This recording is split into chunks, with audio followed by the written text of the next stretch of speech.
Saya pernah dicium sama orang miskin yang akut miskin betul.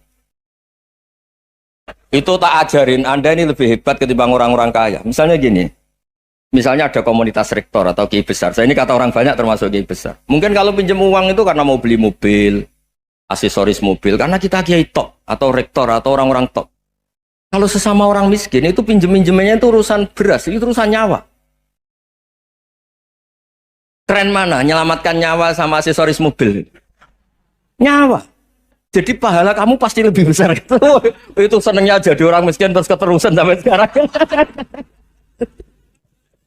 Oh itu, ya coba kalau menteri sama menteri, rektor sama rektor, kira-kira pinjamannya apa Pak Arso? Kan kalau mau beli mobil atau mau umroh VIP, pokoknya yang keren-keren. Kalau orang miskin pinjam karena apa? Makan kan, beras kan. Makanya kalau yang sedang miskin monggo lah, kalau ingin teruskan. Maksud saya Islam tuh seenak itu, Islam tuh segampang itu. Sudahlah yang sedang miskin ya keren. Karena sekali sosial itu urusannya apa? Nyawa. Tapi kalau miskin semua ya Indonesia bisa tutup kan. Ya sudah yang kaya-kaya itu saya mengatakan Indonesia karena bayar pajak yang menjadikan Indonesia berjalan. Tapi ya dipakai yang benar. Nah, begitu seterusnya. Ada kiai miskin cerita ke kita. Terus enak jenengan alim, terus punya santri banyak, bisa ngajar di mana-mana. Saya bilang, hebat kamu. Dia hidup di daerah tertinggal. Itu yang diajarkan kan hanya tauhid. Kan nggak mungkin desa tertinggal baca fikih perbandingan madhab. Kan nggak mungkin. Kalau yang kayak Pak Fajar, Pak Sadali kan nggak mungkin. Fikih perbandingan apa? Madhab. Menyorot madhab dunia. Kayak engke itu kan nggak mungkin. Tapi pertanyaannya, yang menyelamatkan masuk surga itu tauhid apa perbandingan madhab? Tauhid. Ini hanya mengajarkan fardu kifayah sunat-sunat. Ini Anda mengajarkan fardu ain. Surganya dulu kamu. Oh terus senangnya jadi kayak gitu. Karena yang diajarkan apa? Tauhid. Sementara kita yang gaya-gaya ini ajarkan perbandingan apa? Ada studi banding ke Al-Azhar kemana-mana. Ini enggak tauhid. Dari orang nyembah pohon jadi nyembah Allah Ta'ala. Keren enggak?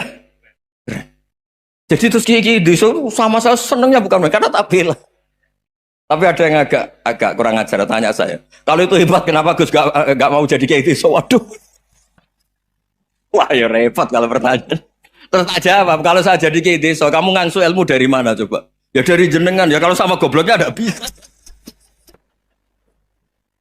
Ya sudah, Gus aja yang jadi kiai besar. Maksud saya, ya sudahlah kita begini seperti yang saya ajarkan di sini, saya sarankan supaya orang itu tahu. Nah, ini namanya diroyah, apa? Makanya kata Imam Ghazali itu kalau kamu ingin sopan gampang melihat anak kecil, gua aqallu minni dzamban, dia dosanya lebih kecil. Karena masih kecil kan, tentu secara dosa enggak banyak. Kalau melihat orang yang tua, gua aktsaru minni ibadatan, dia tentu ibadahnya lebih banyak karena umurnya lebih banyak. Sehingga terus semua orang lain tuh di depan kita itu hebat. Ya semua orang lain sama misalnya Pak ini rektor, apa Fathul Wahid rektor, tanggung jawabnya lebih banyak, berarti pahalanya lebih banyak. Tapi sama, ketika melihat Nyon Sewu melihat pegawainya yang secara lahir di bawahnya, ini tanggung jawabnya nggak banyak, pasti salahnya juga enggak. Itu yang diajarkan Rasulullah SAW, sehingga enak. Tapi kalau kita melihat orang lain selalu salahnya, itu pecundang. Allah saja tidak seperti itu kan, amal baik ya ada khairan, amal buruk ya ada saron, semuanya dilihat oleh Allah Subhanahu wa Ta'ala. Saya itu punya teman Gus, agak beling, agak seenaknya. Dulu miskin. Wah itu seenaknya betul. Kayak kenal Tuhan sudah. Tak tanya, kenapa kamu seenaknya? Satu bulan tuh labanya bisa 200 juta sampai 500, sampai 1 miliar. Saya itu Gus, setelah duha itu perkembangannya bagus. Duha, sholat duha itu. Saya pernah miskin, kan kata apa? Ingkana rizki fisama, wa ingkana qalilan, ya kalau fisama fa'anzilhu, terus wa ingkana qalilan fakasirhu, kalau sedikit perbanyak. Ini trennya sudah benar semua.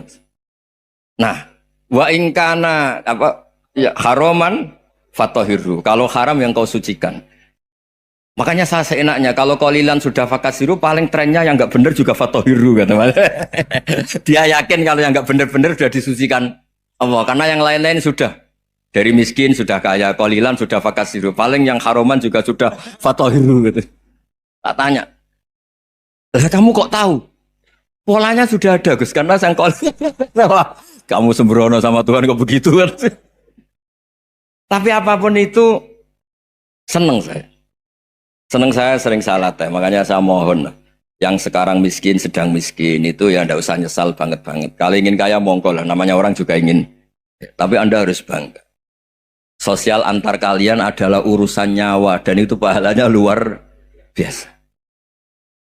Supaya kita, nah yang kaya-kaya juga boleh GR lah karena pembayar pajak.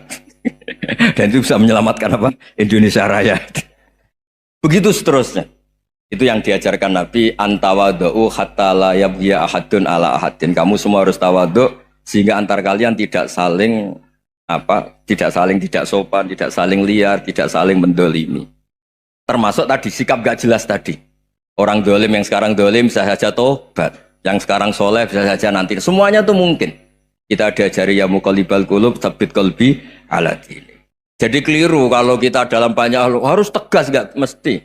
Al halalu bayyinun wal haramu bayyinun. Tapi ada wa bainahuma umurun mustabihat. Ada yang wilayahnya itu abu-abu.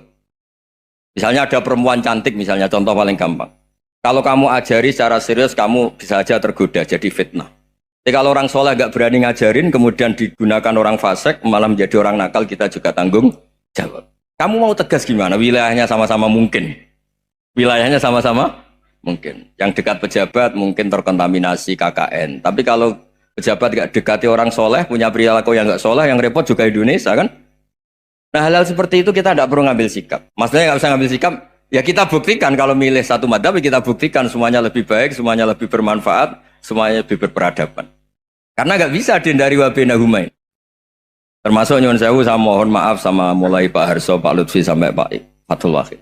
Saya ini termasuk kiai yang nggak suka dekat sama orang-orang top, bukan karena hasud. Memang konstitusi kiai harus gitu lah, tamud dan na'inaika.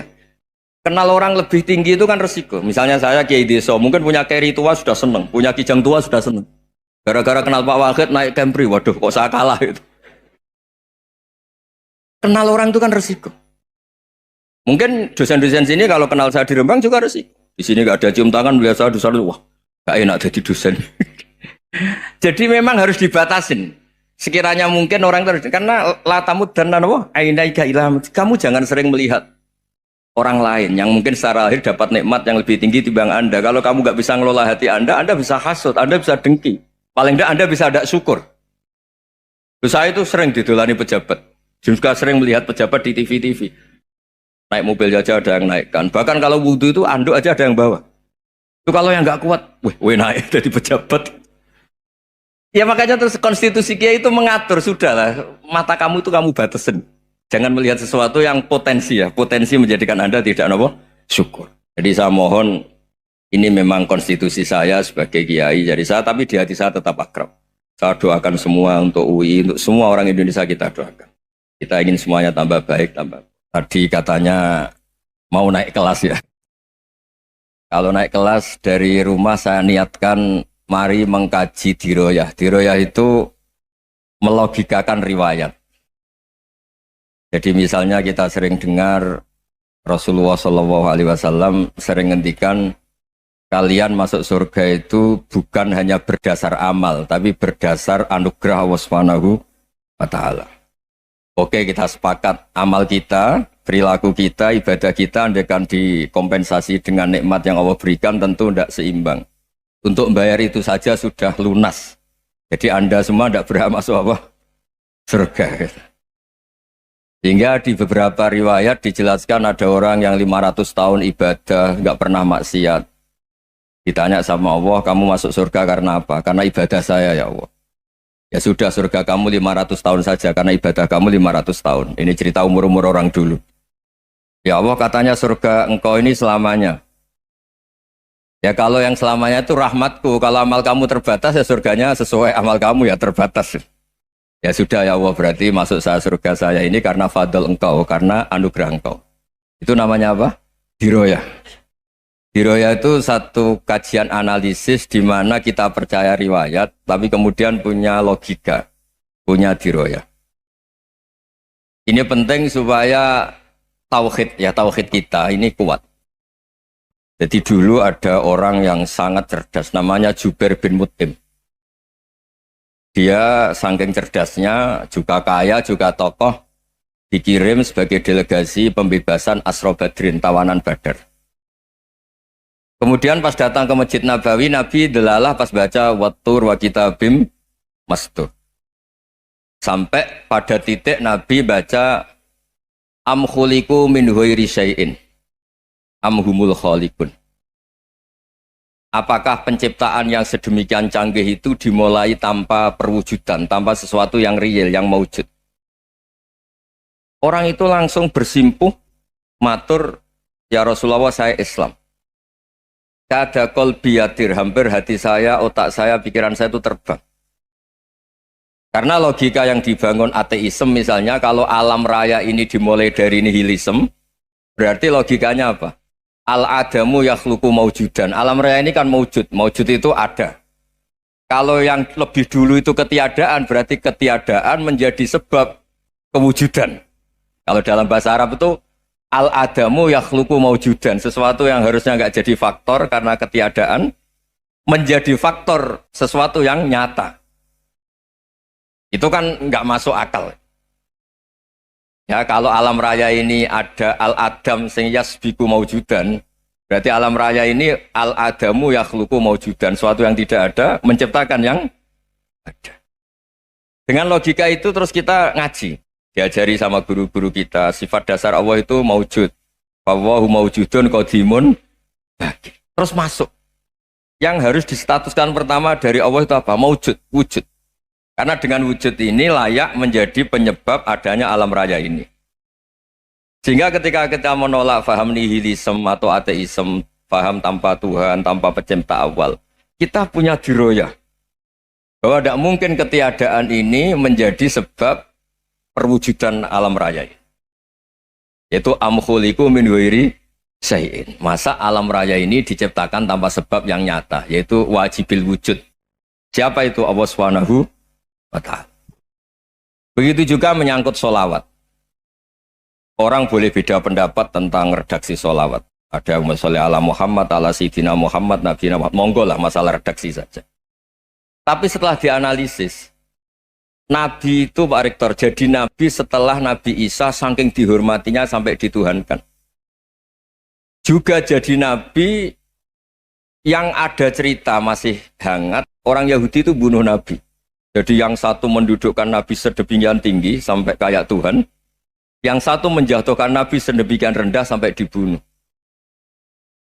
Kayak apa susahnya jadi Nabi Muhammad SAW. Kemudian dengan gampang Hadaddin agama ini bikin syariat yang bernama sholawat. Redaksinya monggo lah sesuai tradisi masing-masing. Allahumma sholli ala Muhammad, Allahumma sholli ala Sayyidina Muhammad, ala Nabiyina Muhammad, monggo lah. Tapi yang jelas redaksi ini kalau didiroyah dikaji, Allahumma itu Tuhan, Tuhan itu pemberi. Wa Muhammadun wa in jalla qadruh abdun min ibadi. Muhammad apapun tinggi derajatnya tetap berstatus hamba. Sehingga agama ini terjaga oleh syihotus sholawat. Agama ini terjaga oleh redaksi sholawat. Yaitu Allah tetap pemberi sebagai Tuhan yang enggak tersaingi, la syarikalah. Rasulullah Muhammad wa in jalla qadruh. Apapun prestasinya, bisa mi'raj, bisa apa saja, tetap seorang hamba yang butuh muhtajun ila rahmatih. Jika redaksi Allahumma sholli ala Muhammad ini mengukuhkan yang Tuhan tetap Tuhan, hamba pilihan tetap hamba pilihan. Tentu dengan redaksi ini kemudian kita mendudukkan Nabi benar-benar posisi terhormat. Yaitu orang yang paling berhak dapat askat tahiyat, mendapat penghormatan Allah paling tinggi, yaitu Rasulullah Muhammad SAW. Dan itu diulang-ulang oleh Allah. Subhanalladzi asra bi'abdi. Status hamba ini diulang-ulang. Lagi-lagi ini bernama diroyah. Bernama apa? Contoh ketiga misalnya fihi ayatum bayinatum maqamu Ibrahim. Dulu orang Yahudi itu ada diskusi masif. Syaratnya Nabi itu mbah-mbahnya harus Nabi. Harus keturunan Nabi. Kemudian semua Nabi rata-rata di Palestina, di Syam. Lalu Muhammadnya asal-usulnya dari mana? Tahu-tahu orang Arab kok Nabi, padahal orang Arab itu dulu jahiliyah. Walhasil terus diceritakan bukti Muhammad ini turunan Ibrahim adalah ada jejak kaki Nabi Ibrahim di dekat apa? Ka'bah. Fihi ayatum bayyinatum maqamu Ibrahim. Kalau Nabi Ibrahim pernah di Mekah, artinya beliau pernah meninggalkan turunan yang di Mekah. Itu bernama Nabiuna Muhammadun sallallahu alaihi wasallam. Itu disebut fihi ayatum bayyinatum maqamu Ibrahim. Nah, itu namanya diroya. Diroya itu satu perilaku keseharian kita beragama, kemudian tahu logikanya. Yang keempat misalnya, mangkana yu'minu billahi wal yaumil akhir fal yukrim apa? Jaro. Orang yang iman karena Allah dan Rasul, maka memuliakan tetangganya.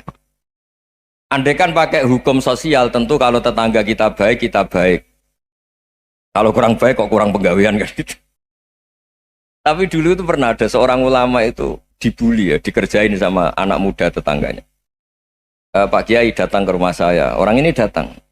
Kemudian setelah di rumahnya, saya tidak jadi butuh sama Pak Kiai, silahkan pulang. Itu Kiainya senyum menikmati. Dan itu terulang 3 kali.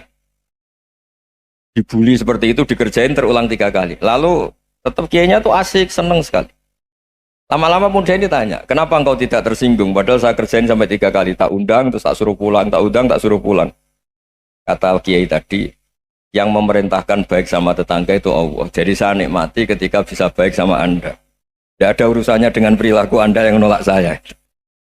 Nah itu terus kita tahu, memang motifnya kita baik sama tetangga karena iman sama Allah dan Rasul, bukan hukum kompensasi sosial. Jadi kalau mau diteruskan Pak Rektor, saya ngajar di sini ya karena perintah Allah itu orang alim harus ngajar, bukan karena perintah Rektor. Kalau diteruskan. Ya saya mohon juga gitu para dosen, para karyawan di sini kalau nggak khianat dengan UI itu karena takut sama Allah, jangan takut sama rektor. Kalau Anda baik juga karena Allah, jangan baik karena apa? Rektor. Bagaimanapun ya semua kita ini makhluk. Makhluk itu la yadurru wa la yanfa. Begitu juga melihat Indonesia. Melihat saya ini kan ikut di UI itu lama sekali ikut sama Profesor Zeni dari Profesor Zeni nulis tafsir. Mungkin Pak Hersoyo tahu banyak, dulu Pak Lutfi ya tahu banyak. Tapi saya memang nggak pernah terbuka karena ya memang nggak ingin sebenarnya. Kondisi ini kondisi darurat ini. Sehingga saya tahu cara berpikir Profesor Zaini, ya tahu komitmen beliau pada UI. Dan pendiri UI memang ya banyak yang dari tokoh NU, Muhammadiyah, dari tokoh-tokoh ormas yang lain memang didirikan banyak orang. Hingga UI memang nggak milik ormas apa tertentu. Dari satu sisi memang baik, nggak dikuasai ormas tertentu, tapi nanti kalau keterusan ya nggak berbentuk. Ya sudahlah dikelola saja, sambil-sambil jelas, sambil-sambil kadang nggak jelas, yang penting ikhlas tadi. Karena kalau terlalu asobia itu jadi repot. Kita ini yang nekuni fikih itu tahu, kalau tidak kuno itu madhabnya Hanafi, kuno itu madhabnya Syafi'i. Tahu-tahu seakan-akan Imam Syafi'i itu NU, Imam Abu Hanifah itu Muhammadiyah. Padahal ini orang-orang yang sebelum NU dan apa? Ahmadiyah. Jadi kalau kita yang nekuni ilmu itu biasa saja dengan perbedaan. Tapi kalau orang-orang yang nggak siap dengan perbedaan itu sampai Allah disifati Ta'ala itu tidak terima. Padahal Ta'ala itu maknanya Maha Luhur, yang Maha Agung. Jadi ada seorang kiai kebetulan pidato pertama Pak Rektor. Assalamualaikum warahmatullahi ta'ala wabarakatuh. Ilmu balik kedua ini nggak terima karena itu dianggap bid'ah ada Ta'ala. Hanya dia bilang Assalamualaikum warahmatullahi ta'ala wabarakatuh. Itu saking asobiahnya itu Allah ditambahi Ta'ala itu tidak terima. Padahal Ta'ala itu maknanya Maha Agung. Nah itu kan jadi repot kalau asobiah gitu. Kalau kita ngadepi perbedaan itu biasa saja. Karena kita mungkin bacanya banyak, lihat hal-hal seperti itu ya. Berkohnya nggak jelas itu menjadi orang tuh bijak. Ini sekarang nakal, jangan-jangan nanti jadi orang baik. Yang sekarang baik, jangan-jangan suatu saat jadi tidak baik. Semua orang introspeksi. Nggak ada jaminan kalau kita sekarang baik akan baik terus. Nggak ada jaminan kalau kita sekarang buruk akan buruk terus. Sehingga terus banyak kiai-kiai bijak itu memang lahirnya nggak tegas. Tapi nggak tegas itu yang menjadikan bijak. Karena sama-sama mungkin. Itu yang disebut laisa laka minal amri syai'un aw yatuba alaihim wa yu'adzibum. Itu tidak wilayah kamu. Ketika Allah mengomentari orang munafik juga wa yu'adzibal munafiqina insya'a aw yatub. Bisa saja ada yang disiksa, bisa saja ada yang dikasih tobat. Karena pola yang kita analisis itu semuanya menurut kita. Bukan menurut kemaslahatan orang apa? Banyak. Saya punya sekian contoh cerita. Orang yang sowan kiai baik-baik, mungkin bawa gula atau salam tempel, tidak tahu lah. Itu tidak mesti jadi wali. Tapi Kalijogo yang kenal Sunan Bonang, itu kenalnya itu karena ingin begal. malah jadi wali. Tapi tidak usah dicoba. Umar itu nyari Nabi itu mau dibunuh. Tapi malah tobat jadi orang baik. Jadi ini penting ngaji ya, supaya tidak tegas itu, tidak jelas itu kadang baik. Nah termasuk saya juga termasuk dia yang milih tidak jelas. Saya sering gojlok gini, Fajar Hadili ini murid-murid saya sering saya gojlok. Kalau semua sistem pendidikan kayak kampus, kayak UII, kayak UIN semuanya, itu sistem yang bagus karena tertib, jam kuliahnya jelas, mata kuliahnya jelas. Kalau di pesantren itu Pak Arso itu gak tertib, tapi justru itu enak ketemu di jalan orang berani tanya. Nah, ini kalau mbak-mbak misalnya menstruasi, mau belajar haid nunggu semester berapa baru tahu. Itu bisa sekian tahun gak sholat karena nunggu pelajarannya baru diterangkan. Mau haji juga gitu, nunggu mata pelajaran haji. Kalau nggak jamnya, nggak mau dosennya ngajarin. Nah, kalau kiai kan enggak, ketemu di jalan tanya, dijawab. Jam berapa juga dijawab. Artinya Indonesia itu berkah, ada sistem kampus yang tertib. Ya semoga termasuk tertib gajinya. Tapi tertib gajinya itu juga sebenarnya rugi. Saya sering ada pegawai negeri Gus, tolong doain saja di PNS enak jadi. Gajinya tetap. Kata saya nggak mau kalau gaji saya tetap. Kok bisa Gus? Enak tiap bulan mesti dapat gaji. Kalau tetap nggak naik-naik kata saya. Kalau kiai gajinya nggak tetap, tapi di atas yang tetap kata saya. Artinya Indonesia itu berkah. Kalau semuanya pakai sistem pendidikan setertib ini, orang mau tanya haid ya nunggu pelajaran haid. Bab haji ya nunggu pelajaran haji. Tapi kalau ketemu kiai itu enggak. Ya semuanya saya pernah di pasar, Gus. Mau tanya apa? Anak saya keluar darah terus gini-gini. Padahal biasanya haid hanya 7 hari gini-gini. Ya sudah kembalikan ke biasanya rudat hilal adat. Itu udah usah sowan ke rumah. Juga gak registrasi dulu, gak daftar dulu. Ya ini udah nyindir cerita saja. Supaya ini bukti koalisi beneran. Jadi saya yang kiai gak tertib jam, koalisi sama yang tertib jam. Jadi kalau semuanya sistem kampus, nanti pertanyaan itu enggak bisa on time, enggak bisa setiap saat. Makanya Indonesia itu berkah. Kiai-kiai yang alim yang di jalan-jalan banyak. Juga kiai yang di kampus dokter-dokter fikih banyak. Yang nekuni ilmu umum ya banyak. Macam-macam. Itu masalah itu kalau saling mengadili itu baru masalah. Misalnya kiai ngeluh, enggak enak jadi kiai, enggak punya gaji tetap. Yang dosen ngeluh, enggak dicium tangannya. Karena memang unik Indonesia itu. Kalau guru fikih kok dosen itu tetap nggak dicium tangannya. Karena pikirannya anak-anak itu wong sudah bayar disuruh nyium. Itu kayak di alam sadar tuh gitu. Kalau kiai itu kan anak-anak gak bayar itu. Ya opanya cium tangan itu. Makanya kalau kiai tidak keramat bisa mati karena cium tangannya doang itu bisa mati itu kiainya. Ya ini cerita. Supaya saling menghormati, saling. Nah dulu itu perbedaan itu urusan sudut pandang. Ya saya ulang lagi, perbedaan itu sudut. Allah yang Tuhan saja sering didebat sama nabi-nabinya. Karena urusan sudut pandang, Saya beri contoh ya.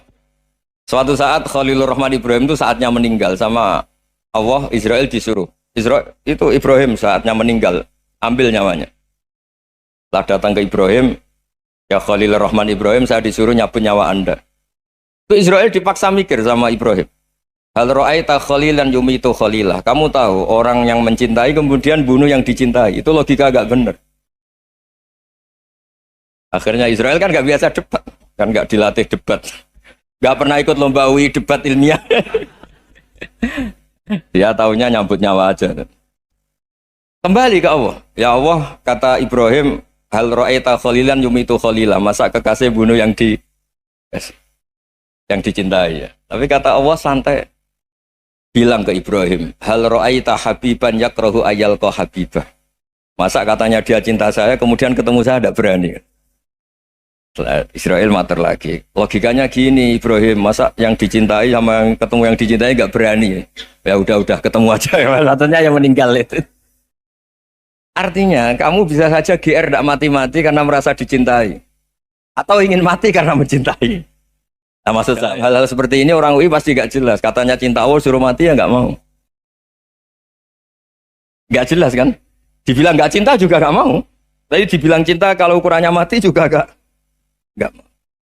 Nah, tapi dalam banyak hal gak jelas itu penting, Pak Rektor. Penting sekali. Buatan guyon. Saya beri contoh sekian ilmiah, gak jelas itu penting. Rasulullah Shallallahu Alaihi Wasallam itu dalam banyak hal itu disuruh Allah, memang disuruh supaya ngambil sikap seperti itu. Karena Allah itu punya otoritas penuh untuk bikin orang itu baik atau tidak baik. Wahsy itu yang membunuh Sayyid Hamzah, orang paling dicintai Nabi, di antara yang dicintai Nabi. Qatalahu Wahsyun, dibunuh oleh Wahsy. Nabi secara basarnya itu gak suka sama Wahsy. Sampai cara lahir ya ingin corong Jawa ingin masuk nol. Tapi apa kata Allah? Laisa laka minal amri syai'un aw yatuba alaihim aw yu'adziba. Itu tidak wilayah kamu Muhammad. Malah Wahsy dikasih tobat sama Allah. Khalid bin Walid. Itu perang Uhud kalah itu karena ide brilian Khalid bin Walid. Pas itu masih panglima kafir. Yaitu pura-pura kalah, ghanimah dilepas, sahabat turun, pasukannya naik, walhasil orang Islam kalah. Khalid bin Walid akhirnya juga masuk Islam. Orang yang secara basariah Nabi itu gak siap. Kebalikannya juga ada. Sa'labah itu orang sampai dapat gelar Hamamatul Masjid. Ini pas ngaji mesti ingat. Salam. Dia di masjid terus. Setiap habis salam tuh lari karena istrinya nyuwun sewu masih berpakaian yang tidak pantas. Kenapa engkau terburu-buru pulang? Pakaian yang dipakai istri saya sekarang saya pakai. Ya pakaian sarung itu kayak Pak Rektor kan fleksibel. Ini khusus mau Ramadan. Tidak akan sarungan terus, gak usah khawatir. Jadi ini tadi sudah perjanjian. Saya yang kiai celananan, beliau yang rektor pakai sarung. Jadi, iya. Supaya itu barter madhab. Tapi hanya sekali ini aja, bukan. Jadi jangan diharapkan ini jadi tontonan terus menerus. Dan ini barter madhab. Saya sama Profesor Kores juga sering gitu. Saya pakai sarung yang dihadiahi beliau, beliau pakai sarung yang dihadiahi saya. Memang itu tradisi Islam. Tahadau tahabu, kamu saling memberi hadiah maka kamu saling mencintai, bukan riswah, bukan riswah. Walhasil terus Sa'labah ini buat saya didoakan Nabi supaya saya kaya, supaya tidak sering ganti-ganti pakaian seperti ini sama istri saya. Jangan-jangan kamu miskin itu lebih baik. Ngotot minta didoakan. Didoain Nabi kaya terus lama-lama ninggal sholat, ninggal jamaah. Itu Allah belum tersinggung. Yang mulai Allah tersinggung itu kan saya sering fatwa di mana-mana, sering memberi saran. Mumpung kamu miskin itu sering sedekah, karena kalau sudah kaya itu tidak bisa. Saya memberi analogi gini. Kalau saya masih santri miskin, punya uang 100.000, diminta guru saya 50 tak kasihkan, padahal itu 50%. Punya 2 kambing kurus, diminta guru saya 1 pasti tak kasihkan, padahal itu 50%. Jadi kalau punya sapi Brahman atau sapi limusin yang harganya itu 100 juta, punya 2, diminta 1 boleh enggak? Tidak boleh. Saya punya motor butut 2, diminta teman saya 1 boleh. Tapi kalau Davidson Harley itu nggak boleh. Itu. Nah, walhasil itu kalau kita miskin, misalnya kita zaman kuliah atau zaman mondok atau zaman apa saja, punya uang 100.000, nartik temannya sampai 50.000 kan biasa. Tapi setelah 1 miliar, berani nggak kamu kasihkan 500 juta? Sama-sama 50%. Enggak kan? Nah, Sa'labah gitu, ketika zakat masih per 40 kambing 1 kambing itu sebenarnya kan masih ringan. 41, 82. Kambingnya itu sudah mabenal jabalen. Barang dihitung zakat karena sudah ribuan, jumlahnya sampai 400 kambing. Banyak lah pokoknya. Terus kata Sa'labah, ini pemerasan. Karena jumlahnya besar. Allah tersinggung karena nabinya dianggap narik zakat itu dianggap khoros, dianggap pemeras. Allah tersinggung kemudian fa'aqobahum nifakon fi qulubihim ila yaumil. Dia ditegur munafik. Semenjak itu terus tadi kembali gak jelas tadi. Jadi kalau makanya itu pakar-pakar akhlak ya, pakar-pakar etika peradaban. Itu tertampar betul ketika Nabi urusan ilmu itu mengabaikan itu kalau sudah urusan ilmu. Misalnya begini, ada urusan ilmu, ada mbak-mbak cantik atau ibu-ibu cantik. Itu dalam Islam itu diajarkan jangan sopan-sopan banget. Kata Nabi, karena kekuatan ilmu itu di atas kekuatan akhlak, di atas kekuatan adab. Ya nisa an-nabi lastunna ka ahadim minan nisa. Ini taqaitunna fala takhdu'na bil qaul. Fa yatma alladzi fi qalbihi maradun. Misalnya ada babak cantik, menarik, kemudian sopan misalnya sama Pak Fajarin sama dosen-dosen. Monggo binara. Wah itu bahaya pikirannya kemana-mana itu. Orang yang imannya pas-pasan, wih berarti mau. Maksud saya kalau cantik, menarik, ketemu di jalan, biarin aja dosennya mau kemana, biarin aja. Gak usah dihormatin. Kalau dihormatin, Pak mau kemana sadere no bisa bahaya. Nah, biarin aja. Kalau tanya, Dek ini alamatnya mana? Cari sendiri Pak. Karena hanya dengan cara itu, si Pak dosen ini gak kepikiran. Gak ada orang suka orang kedus itu gak akan. Tinggal sudah cantik, sopan. Wah bisa pikirannya macam-macam. Itu ilmu. Fala takhdu'na bil qaul. Kamu jangan terlalu lirih kalau ngomong. Fayat ma'alladzi fi qalbi maradun. Orang yang pikirannya masih kotor pasti berpikir yang negatif. Anda mungkin demi sopan sama dosen Anda. Tapi sejauh mana dosen Anda juga berpikir positif. Itu kan uji iman sama uji nyali. Nah, sama pejabat yang sopan sama kiai mungkin punya Alphard, punya Robicon, punya terus bawa uang banyak. Terus sama kiai cium tangan hormat. Jangan-jangan kiainya yang pikirannya macam-macam. Ini berarti bisa jadi muhibbin potensial misalnya. Nah, saya ini termasuk kiai yang pengagum ilmu. Sehingga saya sama orang yang medit, yang kikir sama saya itu saya senangnya bukan main. Kenapa? Karena kalau orang medit itu gak berhak. Kalau orang lomo 1 juta minta surga, 2 juta ya minta apa? Surga. Gus, salam template 200.000 aja kadang minta surga. Tapi kalau yang kikir-kikir ya sudah salaman tok sudah. Gak minta apa-apa kan dia tahu diri, oh gak bayar kok minta. Maksud saya Islam itu luas, dinikmati saja Pak. Dinikmati saja. Nah itu diroya, maksudnya itu diroya. Diroya itu kamu tahu aturan Islam itu kamu harus yakin khairihi wa syarrihi minallah. Semua itu ujian, tapi kemudian dikaji. Makanya saya ini termasuk pengagum Imam Syafi'i. Imam Syafi'i itu dikasih tahu. Tadi orang yang di depan engkau cium tangan hormat tuh di luar ngomong-ngomong, ngata-ngatain Anda.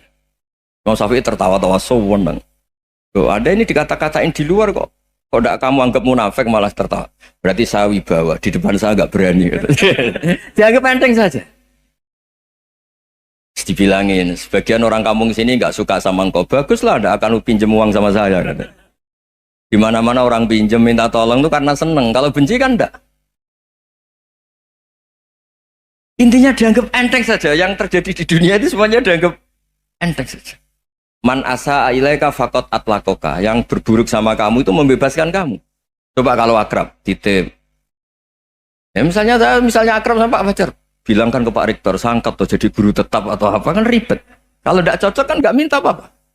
Makanya hati-hati Pak Rektor sama yang akrab-akrab itu. Itu dulu saya juga nggak paham.